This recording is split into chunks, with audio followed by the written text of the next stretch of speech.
तो ये आपके पास कंप्लीट न्यूमेरिकल है। अब इसको आपको क्या करना है, सॉल्व करना है। अगर हम सोल्यूशन की बात करें तो सबसे पहले हमारा जो टर्म इक्वेशन पहले पढ़ेंगे कि हमारे पास क्या क्या गिवन है। क्वेश्चन सबने नोट कर लिया? क्वेश्चन सबने नोट कर लिया है तो बताएं।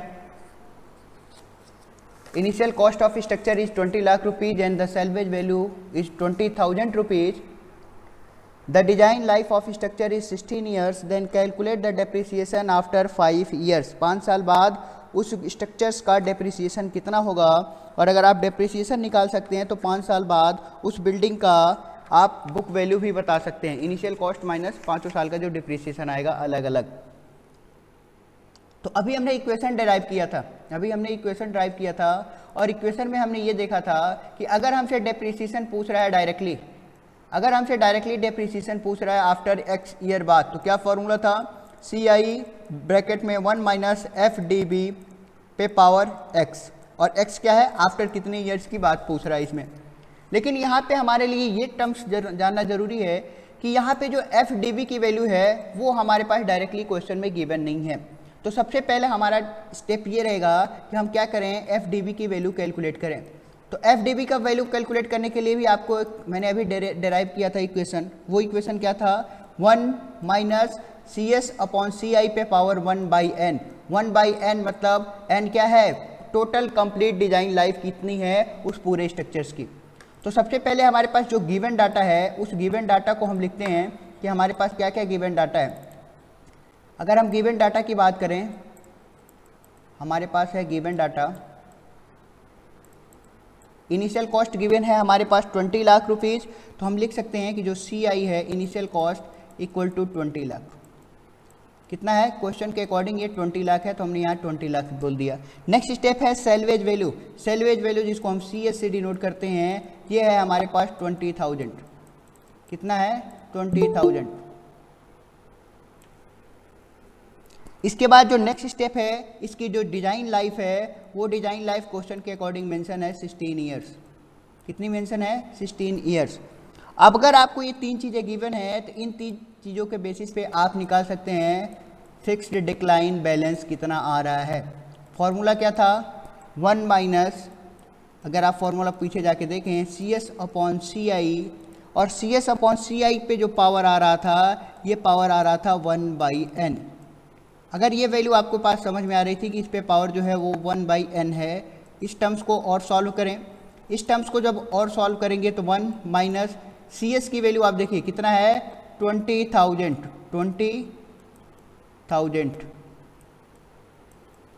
डिवाइड बाई 20 लाख,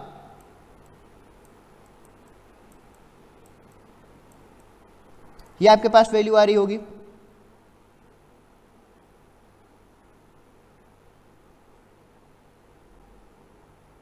एक और जीरो होगा पे पावर कितना है, 1 डिवाइड बाई n की वैल्यू है 16। इस वैल्यू को सॉल्व करके आप बताएं कि आपके पास ये वैल्यू कितनी आ रही है। ये पावर 1/16 है तो without calculator you can not solve.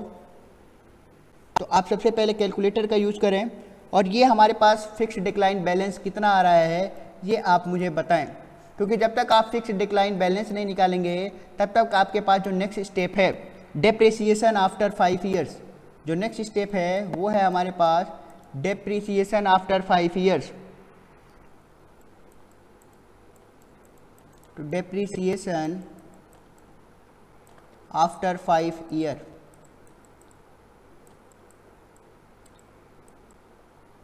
D5 किसके बराबर होता है, तो D5 का इक्वेशन जो हमारे पास निकल के आएगा, CI ब्रैकेट में 1 माइनस FDB पावर x होता है, यहाँ पे पावर कितना हो जाएगा, पावर हो जाएगा 5। CI की वैल्यू आपके पास पता है, इनिशियल कॉस्ट थी आपके पास 20 लाख, तो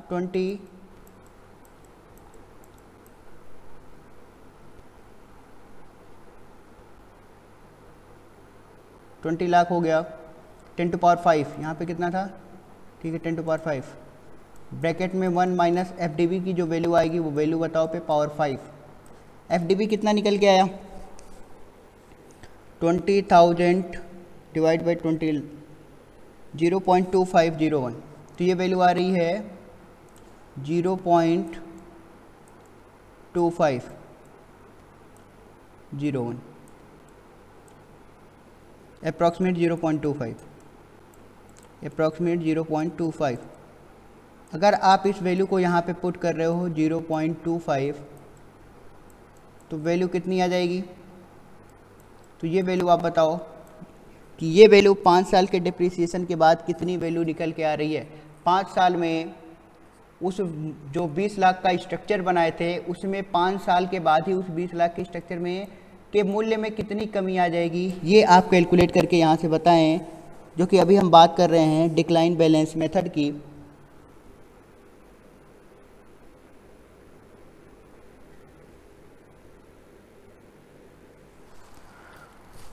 फोर सेवन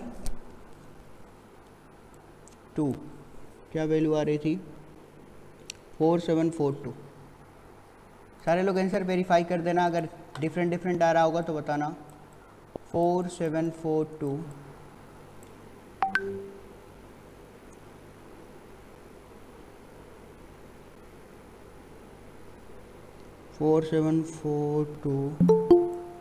74.74 इतनी रुपीज़ की आपके पास डिक्लाइन आ रहा है आफ्टर 5 ईयर्स।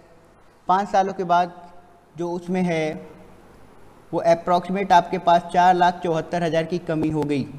जो 20 लाख का स्ट्रक्चर बनाए उस 20 लाख के स्ट्रक्चर में 4 साल में जो उनके मूल्य में जो कमी देखने को आपको मिल रही है, वो मूल्य में जो कमी आ रही है वो लगभग 4,74,000 रुपये की आ गई विद इन 5 ईयर्स। तो ये 5 साल के बाद जो आपके पास आया वो वैल्यू आई। क्या यहाँ से कोई बता सकता है कि हम बुक वैल्यू कैलकुलेट कर सकते हैं? यस और नो?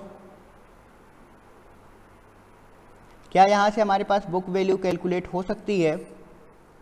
अगर हाँ तो कैलकुलेट करके वैल्यू बताएं कितनी आ रही है।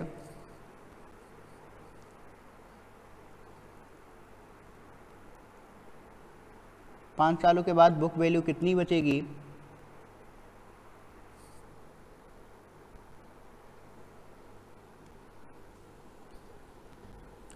आफ्टर 5 ईयर्स बुक वैल्यू क्या बचेगा? दो मेथड अगेन, अगर आप फॉर्मूले के बेसिस पे जाना चाहते हो तो फॉर्मूला लगाओ। Book value after n years equal to CI bracket में 1 माइनस FDB पे पावर n।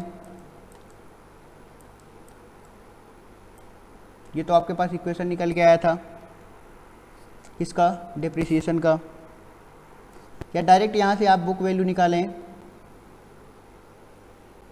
आपके पास बुक वैल्यू निकालने का जो सेकंड मेथड था वो बुक वैल्यू कैसे निकल के आएगा? Initial cost minus depreciation after 5 year.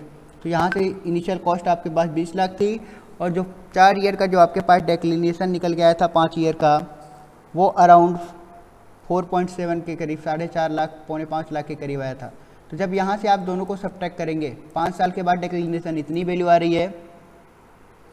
After 5 years हमारे पास जो डिक्लिनेशन आया वो आया 4,74,000 रुपये का। इनिशियल जो कॉस्ट था वो था 20 लाख। तो कहीं ना कहीं अभी जो वैल्यू आ रही थी 20 लाख, 20 इंटू 10⁵ माइनस 1 2 3 4 5, ये वैल्यू आपके पास आ जाएगी 4.7 इंटू 10⁵। वैल्यू अप्रॉक्सीमेट आपकी कितनी आ रही होगी? 15.3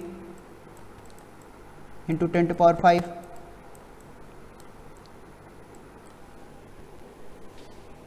या पूरे डिटेल में सॉल्व करके कितना आया था? जो डिटेल में सॉल्व किया तो वहाँ से इक्वेशन आया 15,25,725.26 15,25,725 रुपये, जिसकी कीमत हो चुकी है अब सिर्फ 5 सालों में।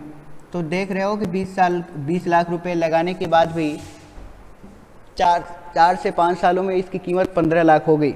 मतलब कहीं ना कहीं हमसे 4,74,000 रुपये उसकी मूल्य में कमी हुई है। अब इन्हीं सब मूल्य को वो कमी हो रही है, तो आफ्टर जो इसकी डिज़ाइन लाइफ है 16 ईयर्स के बाद, 16 साल के बाद जो उसकी डिजाइन लाइफ थी उसकी कीमत सिर्फ जो उसकी डिप्रिसिएशन हटाने के बाद जो बुक वैल्यू बचेगी वो डायरेक्ट 20,000 के बराबर बचेगी। वो डायरेक्ट किसके बराबर बचेगी? 20,000 के बराबर ही बचेगी आफ्टर 16 ईयर बाद, क्योंकि उसका डिजाइन लाइफ खत्म, तो उसके पास सिर्फ स्क्रैप वैल्यू और सेल्वेज वैल्यू ही बचेगा। अब यहाँ से एक टर्म्स हमारे पास ये जानने को आ रहा है कि अगर हमारे पास 20 लाख रुपए हमने लगाया और 16 साल बाद हमारे पास 20,000 बचा, तो उसमें एक नया टर्म्स आएगा जो कि आगे आने वाले कुछ 3-4 क्लासेज के बाद जब ये मेथड खत्म हो जाएंगे तब हम उसमें पढ़ेंगे। एक टर्म्स आता है सिंकिंग फंड। अब सिंकिंग फंड क्या होता है? सिंकिंग फंड एक ऐसा अमाउंट होता है, अगर मैं यहाँ पे उसको और एक्सप्लेन करूँ कि सिंकिंग फंड क्या होता है, तो सिंकिंग फंड एक ऐसा फंड होता है, एक ऐसा अमाउंट होता है जिसको, जैसे आपको दिख रहा है कि 5 सालों में इतने की कमी हो गई, तो 20 सालों के बाद आपके पास पूरा स्ट्रक्चर 4,80,000 का जो 19,80,000 में आपकी डिप्रिसिएशन आ जाएगी और 20 रुपये मात्र बचेगा। तो आपको पता है कि आपके 19,80,000 रुपये आपके क्या हो रहे हैं? पैसे की कमी हो रही है 16 साल में। तो इनिशियल जब बिल्डिंग स्टार्ट हुई थी 20 लाख में से, 1 साल बाद इस बिल्डिंग से कुछ मुनाफा आएगा, इस बिल्डिंग से कुछ प्रॉफिट आएगा, तो उस प्रॉफिट में से कुछ अमाउंट हम निकाल के बाहर रख देंगे। वो अमाउंट इतना होना चाहिए कि आफ्टर द डिजाइन लाइफ, कि अगर वो डिजाइन लाइफ खत्म हो 16 साल के बाद अगर पूरा स्ट्रक्चर तोड़ना भी पड़े तो हमें जो ये 19.8 लाख था, ये इतने लाख रुपए मिल जाएं और 20,000 हमको मिल रहे हैं उसके क्या? तोड़ने के बाद उसके सेल्वेज वैल्यू से, जो सामान बेचने के बाद। तो हमारा कहीं ना कहीं जो 19.8 लाख ये है और 20,000.2 लाख वो है, तो कहीं ना कहीं अगेन हमारे पास जो स्ट्रक्चर होगा वो 20 लाख का जो हमने लगाया था, वो 20 लाख की पूंजी हमें अभी भी पूरे स्ट्रक्चर के टूटने के बाद भी, लाइफ डिजाइन लाइफ यूज करने के बाद भी बचा रहा। तो ये अमाउंट क्या कहलाता है? वो पर्टिकुलर अमाउंट। अब ये अमाउंट कितना आएगा इसी को हम कैलकुलेट करेंगे आगे आने वाली क्लासेज में, कि कितना अमाउंट हम बाहर निकाल के रखें कि 16 सालों के बाद 19.8 लाख रुपए निकल के आ जाए। और ये अमाउंट ऐसा नहीं है कि घर से देना है, ये अमाउंट हमारा जो बिल्डिंग या हमारा जो स्ट्रक्चर्स बना है उसी स्ट्रक्चर के प्रॉफिट में से कैलकुलेट किया जाता है। तो आई होप जो सिंकिंग फंड था वो सिंकिंग फंड क्या होता है ये चीज़ें भी क्लियर हो गई होंगी। समझ में आया सिंकिंग फंड का क्या मतलब, क्या था सिंकिंग फंड का? बोलते किसको है सिंकिंग फंड? ओके, तो यहाँ से इस न्यूमेरिकल में किसी को कोई प्रॉब्लम? मैं दोबारा न्यूमेरिकल रिपीट कर दे रहा हूँ। सबसे हमें क्या दिया था? क्वेश्चन में मेंशन था कि initial cost of the structure is 20 lakh rupees, initial cost 20 lakh रुपए है। उसकी जो सेल्वेज वैल्यू है, सेल्वेज वैल्यू और स्क्रैप वैल्यू में मैं कल भी डिफरेंस बताया था। स्क्रैप बोलते हैं सिर्फ कूड़ा कचरा, उसकी वैल्यू कितनी आती है? After dismantling. और जो सेल्वेज वैल्यू होती है विदाउट डिसमेंटलिंग, कि हम स्ट्रक्चर लाइफ का जो लाइफ का उस स्ट्रक्चर का जो लाइफ था वो लाइफ बीत गया है लेकिन उसको तोड़े नहीं हैं और उसको बेच रहे हैं, तो जो उसमें पैसे मिल रहे हैं वो पैसा मिला था 20,000 रुपीज़। जो उसकी डिज़ाइन लाइफ थी 16 साल थी। स्ट्रक्चर क्या है ये क्वेश्चन में कभी भी मेंशन नहीं है, बस ये मेंशन है कि इनिशियल कॉस्ट ऑफ स्ट्रक्चर, कौन सा स्ट्रक्चर है ये नहीं हमें मेंशन है। तो पूछ रहा है कैलकुलेट डेप्रिसिएशन आफ्टर 5 ईयर्स। तो इसके बाद हमने फर्स्ट स्टेप क्या किया कि जो भी हमारे पास गिवन डाटा थे उस गिवन डाटा को नोट किया और गिवन डाटा के वैल्यू से हम एफडीबी निकाले, जिसको बोलते हैं फिक्स्ड डिक्लाइन बैलेंस। कितना पैसा कितना पैसा घटा 5 सालों में, किस रेट से। तो यहाँ से हमें फार्मूला गिवन था, उस फार्मूले का यूज किया तो हमें पता चला 0.25, या परसेंटेज में बात करें तो लगभग हमारे पास आ जाएगा 25% के अराउंड आ रही है। तो इतना आपके पास अमाउंट आ रहा है। अब इतने अमाउंट हर साल डिक्रीज हुआ तो 5 सालों के बाद कितना मिलेगा? तो CI 1 माइनस FDB पे पावर 5, यहाँ पे वैल्यू पुट की और पुट करने के बाद जो हमारे पास अमाउंट आ गया वो 4,74,274 रुपये आए। फिर हमसे बुक वैल्यू पूछा गया, ये n की जगह क्या होगा? यहाँ पे n की जगह यहाँ पे आएगा 5, क्योंकि ये जो बुक वैल्यू आ रही है आफ्टर 5 ईयर्स आ रही है। तो 5 ईयर के बाद जो book value initial cost minus depreciation after 5 years, दोनों की वैल्यू हमें पता थी और यहाँ से सब्ट्रैक्ट कर दिया। तो हमारे पास जो 5 साल के बाद उस स्ट्रक्चर की जो कीमत रह गई वो रह गई थी 15,25,725 रुपये। इस टाइप के न्यूमेरिकल्स में किसी को कोई प्रॉब्लम? अगर प्रॉब्लम हो तो मुझे इन्फॉर्म करें।